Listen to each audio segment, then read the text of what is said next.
saying that like. Ladies and gentlemen, welcome to today's episode. Kylie Jenner was ahead of a line to fashion runway. Yeah, and another girl with the same line head on the runway. Ladies and gentlemen, welcome. What in the actual Narnia fuck is going on in the world right now? You know I'm a big fan of Fashion Week. No. What is going on in the world? There was an issue. It wasn't even an issue. It's more of like the craziest shit you would just think of.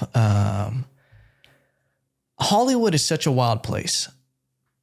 Fashion Week. What fashion is. When did we stray so far from God that this is what we're doing now? Like the Met Gala, all that shit. What is the world that we've gotten to the point where you put a fake lion head on the side of your arm and go, cool. And not only that, one designer created that and he said, you know what? Make 2 of those. Okay. Are they different lion manufacturers? That's my question. If you don't know what I'm talking about, Kylie Jenner attends Fashion Week, some fashion runway, and shows up with a dress with a lion head hanging off the side of it. And it just so happens that in the runway, there's another girl wearing the same dress with a lion head on it. A girl's worst nightmare, to show up to a party and to be like, oh my God, that bitch across the way is wearing the same dress as me. You know, but that only happens when you're just wearing some basic ass dress. What are the odds? Like, you have got to be getting ready to wear that and you go, ain't no one going to have this shit. Like that sounds, this dress sounds like a 7-year-old boy that got to dress himself for school. Like, yeah, I want a fucking lion hanging off my right shoulder. That'll show people I'm pretty cool. Like, that's the only reason you would ever wear a lion off the side of your arm on a dress, on an outfit. Like, you're also not driving there. Like, you have to only be chauffeured in a limousine because you can't even put a seatbelt on with that with your lion hanging off the side. Okay. There's also no running errands in an outfit like that. Like, you're not stopping at CVS for anything in this outfit. You have to be very, detail oriented with where you go wearing this. I feel like if you're going to wear a dress like this, you better have killed a lion. Okay. You at least better have drowned a couple stray cats at the very least. Okay. At the very least, you I don't know, maybe sprayed a cat with a spray bottle of water is at the ultimate least. It doesn't even make sense. Here's also another thing. This was the one good thing about this. No girl can ever talk shit to another guy about holding a fish in a picture. Okay. After this move, because this is something I'm very passionate about, is the fishing profile picture of a man, because it's like it turned into a punchline of guys holding a fish in their picture. A man is allowed to be proud of his hobbies. What do you want? Do you want him just to stand there with nothing but imagination in his hands? You just want him to to throw up a peace sign? That doesn't look good at all. So he wants to show you, hey, I'm a provider. Okay. That's something that just doesn't sit well with me. When you start hearing women make fun of the profile picture, the Tinder picture with the fish in it. Okay. It's, you probably would want to more like that because, for one, he has hobbies. He's into being outdoors and maybe he'll share that life with you. Okay. But, if he cares too much about his profile picture, like he took one just for the platform, you got a problem on your hand, okay? Because that man is a hunter. And I don't mean like a hunter like he's killing animals and fish. No, he's hunting women on the apps, okay? If he looks like this profile picture was just taken for this particular situation, then that man is Liam Neeson and he has a particular set of skills. And he is just throwing bait out there. Okay. He's swiping right on everything. I don't know left or right. Okay. I've never actually been on a dating app, got in a relationship right before dating apps became a thing. Cool. Almost made it to the promised land. Moving on. We're moving on to move back. It is so weird. I want to know who told Kylie Jenner. I want to see the pitch meeting for this dress where they sit her down and like, this is how far removed people are from style. I'm sorry. Look at your boy. I'm wearing a sweatshirt from Target, but you know what? I could have went to Fashion Week and this shit would look better than a lion hanging off the side. Okay. I'm sorry. All right. But I'll be honest with you. If I had any opportunity to wear a lion off the side of my arm, might wear it. But listen, I want to see the pitch meeting when someone sits down with Kylie Jenner and they go, you know what I think would be dope?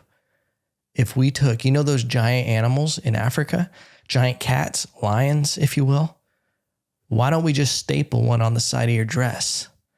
And Kylie just went, you know what? That's fucking perfect. Love it. Love it. Nailed it. That's fashion at the end of the day, is a giant head of an animal just hanging off the side. Okay. The only thing I do is it's a bold move. And listen, this is almost what you would do if you didn't make the play for Wakanda forever. And you were like, no, I still want to kind of be part of it. It's your own. It's if you got Wakanda on wish.com. That's what this dress is. All right. You're just trying. Okay. You're a little too try hard. It's just wild to me. This is just some of the things people do. Anyway, we've talked about this way too long, and it makes it seem like I'm more passionate than I really am about this topic. Let's move on to a different topic. This was something I saw this week. A 41-year-old man drove his Tesla off a cliff to try and kill his family. This was a real story, a sad story. A doctor father. Apparently it's important to put that he was a doctor. What was he? Dr. Kevorkian? Hey, 41. He's 41 years old. A lot of life in front of him. Charged with attempted murder after driving his Tesla with wife and kids, 4 and 7. Good thing we needed those ages. Inside off. What the fuck? Who wrote this article? Kylie Jenner write this? Call back. Inside off the Devil's Side Cliff in California. Well, that is just cool. That's like mythology. He drove him off Devil's Cliff. But here's what was crazy about this. This father of 2 was arrested after intentionally launching his Tesla with his family inside off California's Devil's Side Cliff. Police said. Dr. Dharmesh. Again, repeating the same line. Attempted murder and child abuse after he and his wife, also 41, 41 and 41. Cool move. And their 2 children. And this is the dumbest article. This is why I don't read articles on the podcast, because people, they always try to get their word count up. They always just want to keep you reading.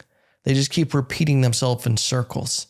It's like those ads on articles where you keep having to slide to get a new sentence of the article. It's like, these top 30 shows canceled by Netflix. And then they have like your favorite picture, like your favorite show as the thumbnail. And then you swipe through all 30 of these dumbass shows and your show was never on the list. Clickbait. Anyway, the moral of the story, this dude drove a Tesla off a cliff to try and kill his family intentionally. I don't know how they knew that it was intentional. I don't know if it was the... Teslas are so crazy the way they can just track all your movements and everything that he must have ripped the wheel. Or did he try going out with something cool to say? Not cool, like none of this is cool to do. I want the record to show that I don't think this is cool. But if you were going to do it, you always kind of want a movie ending where you're just like, you say something cool in that last moment of your life. That's just meaningful as if someone was watching it as a movie, you know, like you say something cool, like if someone's about to, like, let's say you're trapped in a warehouse and there's gasoline tanks everywhere. and you're tied up and you're watching the little bit of flame go towards the puddle of gasoline. And it's the end of your life and you're there with some hot chick. Okay. You met on Tinder. She liked your fishing profile picture. It's Kylie Jenner and you guys are tied up and you just want that cool moment as if someone's watching her. And then you look over at her at the last moment, right before everything blows up and you go, I always said I was going to be, nope, scratch that. I always said I was going to blow up. And then she just looks at you like, what? Explosions.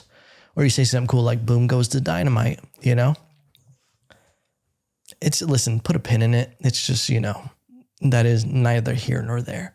But I'm wondering if this guy tried saying something cool, like, yeah, bitch, who got the last laugh? Or was it more literal where he was just like, you're all going to fucking die. You guys have dragged me down for the last 2 to 4 years. Boom goes the dynamite. And he goes off the cliff where he says something cool like cowabunga. Okay, that's when you know anything outside of not screaming and be like, oh my God, hold on. You did it on purpose. I feel like if you're going off a cliff and the driver's completely silent, did it on purpose. You know, when your friend's like going through a breakup and they're driving a little too fast, you're like, oh shit, I'm about to be across on the side of the road because this guy got cheated on by his girlfriend. Anyway, but he's getting charged. And here's the crazy part. Everybody lived. Everybody in the family lived. And that's what the dope part of this is that this is the greatest advertising for Tesla. I would like to see the bank accounts because maybe Tesla paid him to do this. They knew he was going to be okay. But how terrible. You want to kill yourself and your family. And then you do it. You don't do it in a Tesla. Okay. You get a rental for that day. You get yourself a nice, I don't know, an 89 Buick and you go off. All right. You go off, son. Off a cliff. Crazy. What a crazy move to go out like that. But apparently Teslas are so safe that he made it out fine. That's going to be an awkward Christmas.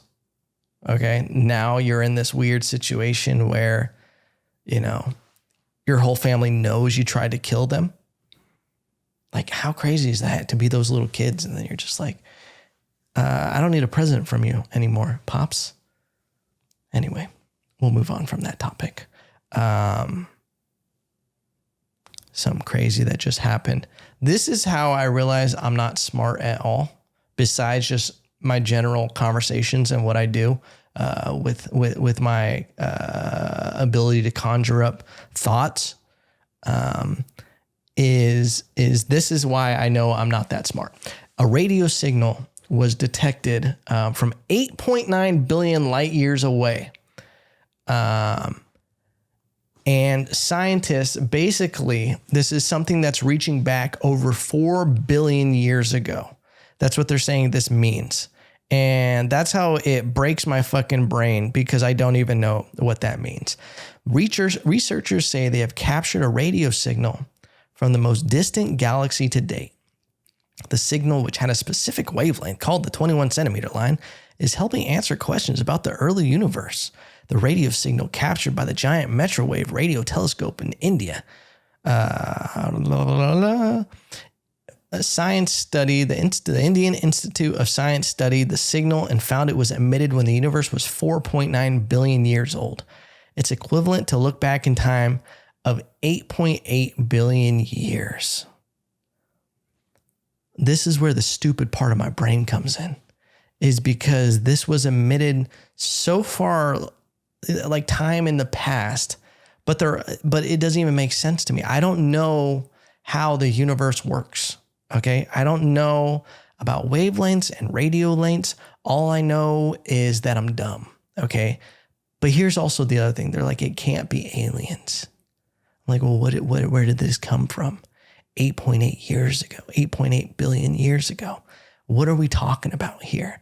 This is also the other thing. You ever seen those videos of where it shows you on the planet, and then it pulls back to Earth, and then it pulls back to our solar system, then it pulls back to our universe, and then it pulls back, like it keeps going back and back in all the different universes and the whole galaxy, the Milky Way, and then it pulls back to the cosmos, and then you realize that we're not even a grain of sand on a grain of sand on a grain of sand on a grain of sand in the biggest ocean ever, out of billions of grains of sand and oceans. If that doesn't blow your mind, what the fuck are we even doing here? Okay. It makes you realize how dumb gossip is, how dumb anything really is, when how insignificant and significant everyday relationships are. Think about that. That makes me think, like, why do you care about such big problems and these things that we think are life ending, and like, oh, this is like, it's all you worry. Like, the big point I'm making is like 85-90% of the shit we worry about and care about never come into fruition and never even matter in our life in the big picture. Okay.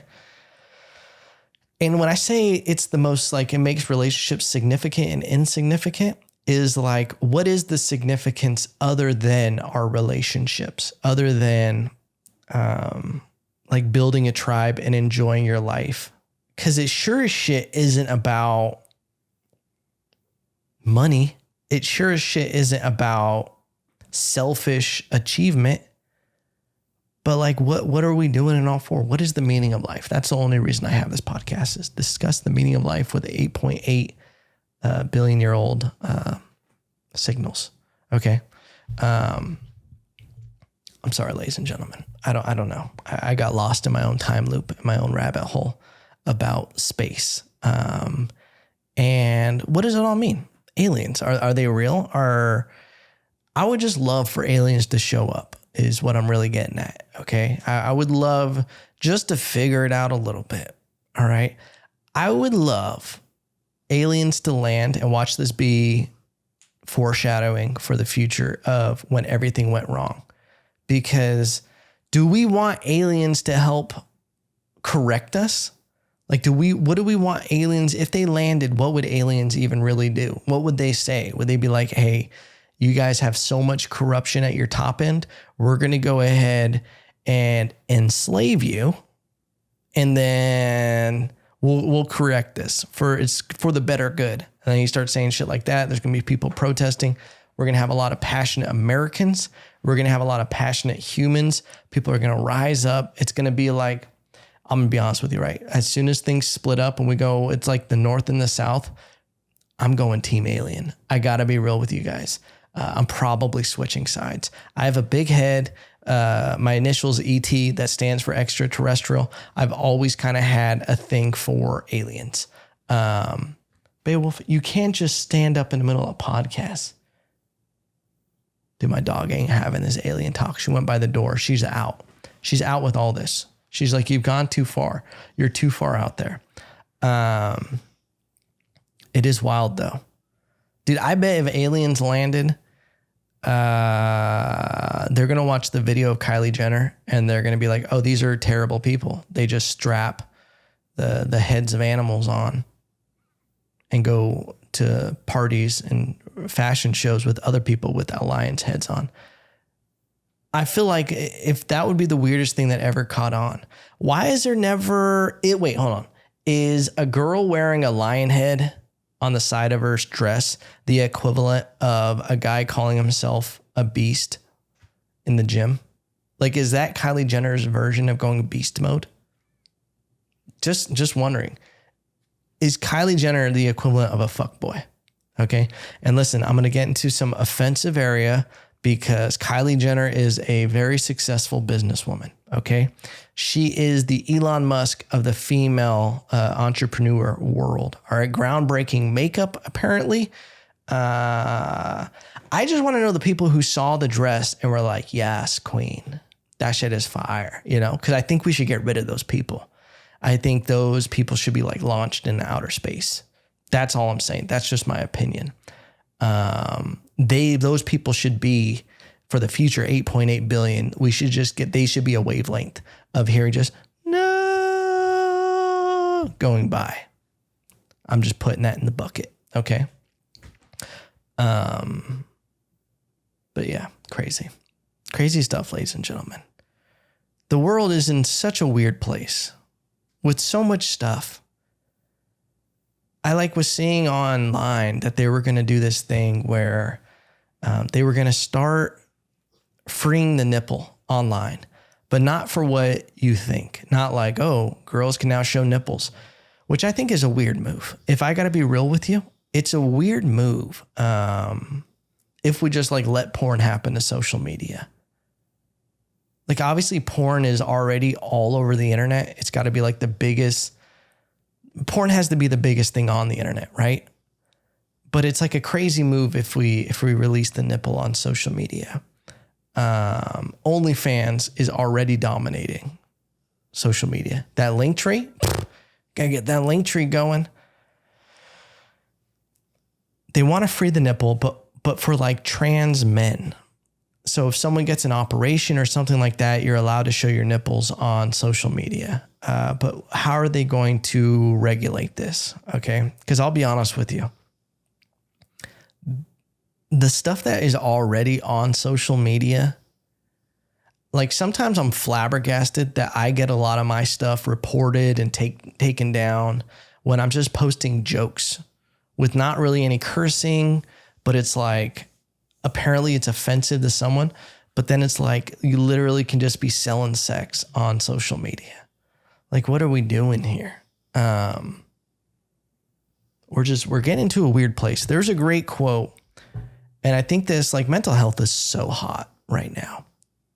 I think mental health is so hot because we're at a cusp of we're at the helm, the arrow's tip of where are we going to go as a society with social media and the online world. Is now the correction, but social media and mental health has been so popular because it's so important. And I feel there's such a cry for help with it. There's a great quote, Saladin, I think his name is if you ever want to defeat a nation without a war, make adultery and nudity easily accessible to the younger generation. And that's that was quotes from years ago. I don't know if that was an Egyptian quote. Ancient Egypt. I don't know. They're still Egyptians. Anywho. But it's such a profound quote. And I find it to be really significant now because I always try to have the biggest thing that I focus on be my discipline. I try to really, that's all I have. That's all I care. That's what matters to me is just what I can do to protect my mind, protect my body, and to be the best version of myself.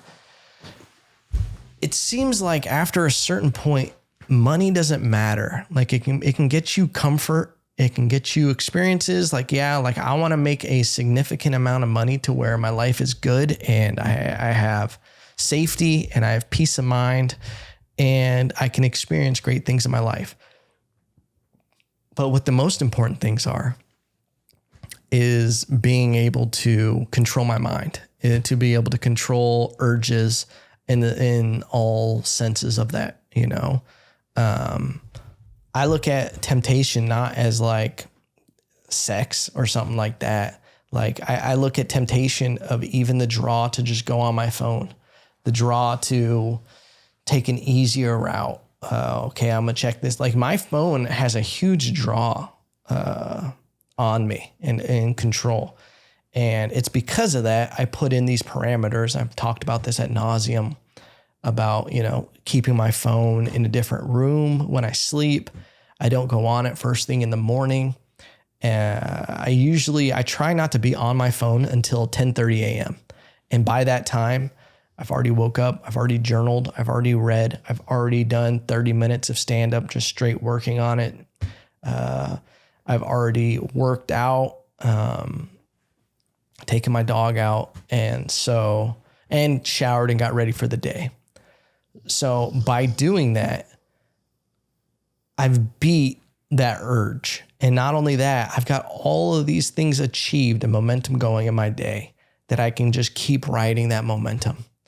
The terrible thing, and also I don't have anything mess with like my core things that I need to accomplish during the day.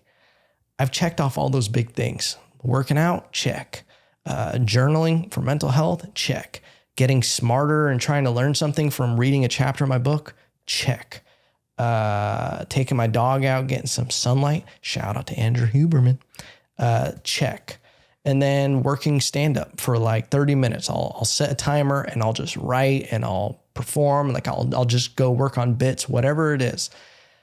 If I do all those things in the morning, I'm golden for the rest of the day. I'm like, I took care of the most important things and none of them got interrupted by a shitty phone call, DMs, memes, distractions, business shit. And then I start my day after that. After that, I'm like, okay, now I can start answering emails. I can deal with clients. I can work, run errands, whatever I have to do for the day. And that's only because like I've created that routine because I am a piece of shit at the end of the day. I grew up in the darkness. A lot of people think they're undisciplined. I was born undisciplined. Okay.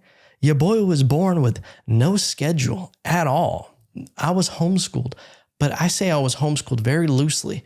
I was a feral child. I spent a lot of times just being a Roomba, just kind of doing my own thing around the house. All right. I was hanging out in the backyard with dirt clods and my pet pigeons. That was my schedule. I didn't have like, in the pivotal years of being a little kid, I didn't have from this time to this time I do schoolwork, from this, 45 minutes dedicated to math, 45 minutes dedicated to this and blah, blah, blah. And I enjoyed my childhood because it was unique and it gives me a unique way of doing creativity and whatever. But it also made me lack structure and discipline completely because I just didn't have it. It wasn't ingrained in me. So if I don't create these ways of doing things, I'm a mess. I'm just out there, feral, being a free range kid, just running around every which direction, pulled by my attention span. So I have to create these like parameters where I can operate in a functional way. And all that to be said is the importance of, I don't even know what fucking importance. See, this is what happens with my brain. This should have been called the Rabbit Holes Podcast. Because literally that's what I think is interesting when I start talking about mental health and social media, where we're going. We always talk about social media on this podcast. I'm sorry, but I just see it. It's weird that even last night I was on stage, I was talking about how like comparing homeless people to regular people, how like homeless people are so much better than us. Like regular people were just like, man, I'm depressed. I get sad because of hot people on Instagram. Meh. And then meanwhile, homeless people are out there basically living the Legend of Zelda. Okay. They're living off the land and they're loving it. I don't know if they're loving it, but the point is like, there's so much utility and experience. I really wonder on the quality of life between certain homeless people and someone who's just completely in the matrix, if you will. There has to be some, like, what is there's that quote. It's a scale of the ROI of $1. I think that's it. But basically, at what point does having more of something not really make a difference? Because if you need $10,000 a month and you're making $10,000 a month, then the ROI of every one of those dollars is sufficient. But if you only need $10,000 a month and you're making 100 million a month, babe, why are you snoring right now? Let's not lose this metaphor. Fucking Beowulf. You're never going to be in here for another podcast. Snuffleupagus over here. You're making 10,000 a month, or you need 10,000 to survive. Let's say you make 100,000 a month. That other 90,000, it doesn't have as much return as that initial 10,000. And then if you make another 100,000 on top of that, it's almost non-existent in the difference in the quality of your life based on your need to survive. So if you go from making 5,000 a month and you have to, you have to make 10,000, that second 5,000 has such an impact, but from 10 to 15,000 is less of an impact. And then from 15 to 20,000 is less of impact on that. And the whole point I'm making is, when is the scale of living of making more than you need, your attention span, everything that you're doing, like when does it shift where it's like, hey, you should pump the brakes, make 30% less and invest that other 30% of energy into your life. Go for a picnic, go to the lake, go have these fulfilling experiences rather than this diminishing return that you're getting off of your career and things that you're doing.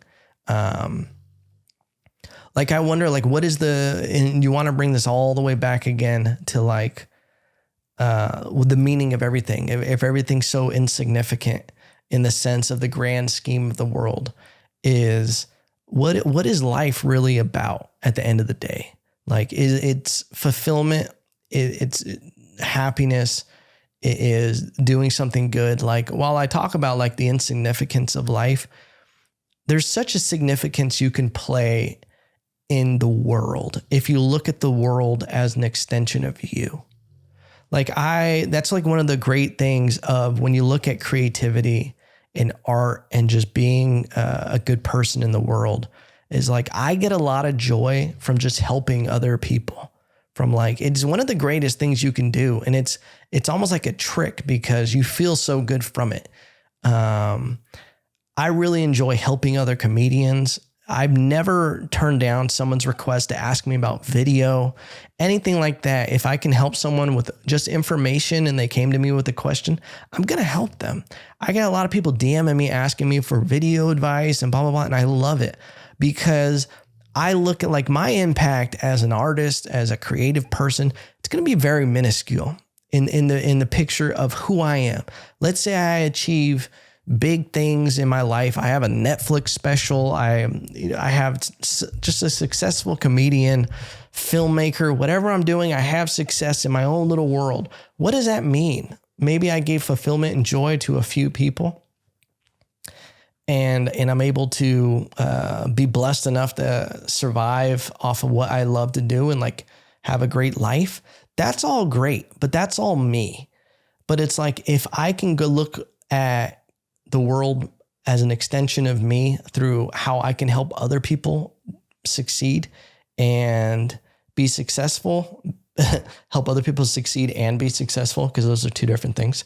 That's where you really get compounding results from that. Because it's if you look at yourself as more than just yourself and more of a movement and part of a bigger thing, that's where you can really make a difference, I think, in the world, is by not looking at it so much as, oh, it's just me and I want the awards and I want the clamor. I want people to notice me. Because not only that, you're going to get weird and bitter and jealous if anybody's having success around you. But if you're constantly being a resource of that energy and helping people, I think you're going to get fulfillment and joy from everything around you. If you're contributing to that and you're looking at it from a positive way of I'm not just this, but I'm this entire art form. I'm doing things that are trying to help everybody and to just be a good person. You can look at it as an art form, being an artist, but you can also just look at it as being a human. How amazing is it when you see a stranger just do something great for another person. It inspires you to be a better person when you see it, and the opposite can happen. If you're going to be a shitty person, you see somebody do something shitty, you go, well, that's why you never help people, blah, blah, blah. you see, like you recluse from it. But if you see someone do a good deed, some good Samaritan, it makes you feel all warm and jiggly inside. You know what I'm saying, ladies? Huh? Who said that? Anywho, that's my Gandhi piece for the podcast today. Yeah, I'm just chilling, ladies and gentlemen. I'm just chilling. I got Beowulf over here fucking snoring and shit. Your boy's in his Crocs. That's another thing. Yo, Croc daddy. Okay. Listen, I wear these Crocs now. I got some camo Crocs, boots with the fur inside. Can't tell me nothing. Listen, I got myself a pair of fur Crocs, camo Crocs. You can't tell me nothing. Okay. La, la, la, wait till I get my money, right? Oh. Money can't buy you a lot. Can't buy you happiness, but it can buy you Crocs. Okay. And I'm a fuck boy. Okay. I'll be real with you. I know I'm a hype beast. All right. Because I know these are like trendy things, but I got to be honest with you. Whew, they nice. Crocs are nice. If you never had a Croc, put your foot in one. Okay. Put your foot in it. Come back and tell me, goddamn, Evan, I put my foot in it. Glorious. Okay. We're going to finish up this podcast. One last topic that was sent into me. I was made aware of this. Shout out to Marley. Okay. This has been happening for a while. They always be abusing pigeons. Okay. But there was a pigeon. They were caught smuggling meth across the border with little backpacks. Listen, pigeons caught crossing the border with little backpacks on. Dude, I want you to picture a little pigeon with a backpack on and try not to smile. Just picture it. Now picture that little pigeon going to algebra class. How adorable is that? To imagine a little pigeon. It's got a little pigeon pen in there. You know, it's got a pigeon ruler. You know, it's just, that's the illusion, because the truth is apparently these pigeons aren't getting education and they're making them smuggle meth. It's a little breaking sad. Okay. Because these pigeons didn't sign up for this life. Okay. How crazy. Why aren't they just sending, I guess pigeons fly farther than drones.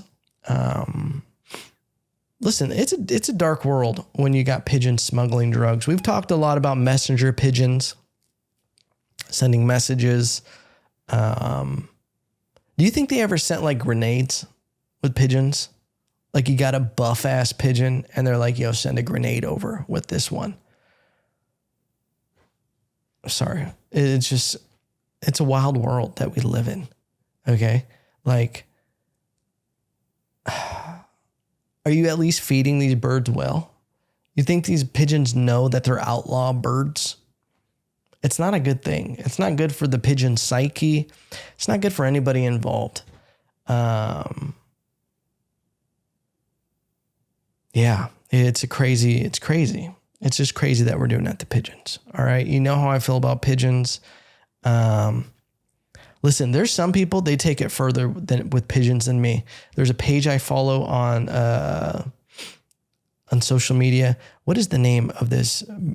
Something the pigeon is the name of it. But this person, they take their pigeon for drives. They have one pigeon, okay, and it's an influencer pigeon. This pigeon goes on trips to the beach, okay? They take this pigeon on hikes.